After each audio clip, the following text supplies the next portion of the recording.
करने चले गए हैं। पहली बात तो ये है कि हमारी जो रूटीन्स हैं, अदर दैन कि मैं इस वक्त बीमार हूँ और मुझे डॉक्टर ने 5 साल के लिए धूप में जाने से मना कर दिया, वो ना भी मना किया होता तो हम रात को मुलाकातें करते हैं और उसमें जेंडर की तमीज़ नहीं की जाती कि ये खातून है और ये मर्द है।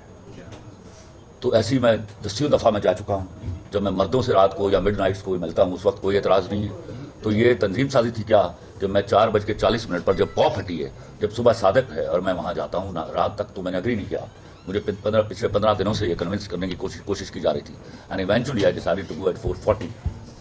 तो मैं वहाँ पहुँचता हूँ और अंदर दाखिल होता हूँ। अभी मैं आई डिडंट सिट डाउन जब वो लोग पहुँच गए हैं and they took over me by guns. और उसके अगले 15 मिनट बाद उन्होंने मुझसे मेरे मोबाइल, ATM कार्ड्स, पर्स और गाड़ी की चाबी, ये सब कुछ ले लिया।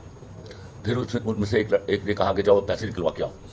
तो उसने 2,87,000 रुपया निकलवाया, जो मैंने वहाँ से वापसी पर आके जब मैंने रिपोर्ट्स देखी, जो आता है मैसेज आता है बैंक का, उसके बाद उन्होंने मुझसे 1 करोड़ रुपये का मुतालबा शुरू किया और मुझे ये कहा कि तुम्हें हमें पार कर देने का हुक्म है। तो मैंने कहा पार कर देने का हुक्म है तो पार कीजिए, फिर पैसे क्या करने आपने।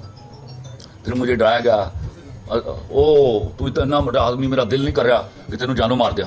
ये सब ड्रामेबाजी हो रही है। एक बंदे का नाम उन्होंने हैकर रखा, वो हैकर मुझसे मोबाइल लेके मेरे सामने इस तरह बैठा देख रहा था, and he was talking to me और मुझसे कह रहा था कि पैसे दे दो तो बचे थे, जान बच जाएगी। मैंने कहा पैसे मेरे पास नहीं है। करते करते उन्होंने मुझे, एक SP का फ़ोन आ रहा है, उसके बाहर फ़ोन करने चले गए हैं। ऑर्डर आया कि पार कर दो। मैं पार कर दो और तेरे मौत को डर नहीं लग रहा। मैं कह लगता है अल्लाह माफ़ करे, लेकिन अब तो बाद में मौत तो यकीन है मेरा। I can't pay you this much of money. करते करते मैंने उनको कहा एक तरीका है कि मैं I can arrange for 10 lakh rupees. तो मैं अपने दोस्त से बात करता हूँ और मुझे उसको ग्रेविटी ऑफ द इशू बताना पड़ेगी। नहीं, ग्रेविटी ऑफ इशू नहीं बताना। मैंने फ़ोन किया, मेरा दोस्त सो रहा था, ऑल हियर हफीज़ साहब। उसके बाद उन्होंने 10 लाख किसी की करना है, 20 लाख तो तेरी रैकी तो लग गया साड़ा साल, तो तेरी रैकी कर। अच्छा, मैंने कहा। अब मैं बेबस था, बैठा हुआ था और वो मुझे बार बार टॉर्चर कर रहे थे ज़हनी तौर पर और मुझे बताया जा रहा था कि तुम्हें पार कर देने का हुक्म है। मैंने कहा भाई पार कर देने का हुक्म है तो पैसे क्यों मांगते मुझसे, ठीक नहीं, दैट्स इट। फिर उन्होंने हुक्म आया कि डिलीवर करो जी, अथॉरिटीज़ को पेश कर दो। मैं कहा फ़ौरन पेश कर दो। 6:30 बजे उन्होंने वहाँ से मुझे गाड़ियों में बिठाया, मुझे मेरे पट्टी, और बड़ी तेज़ रफ्तारी से जा रहे थे वो।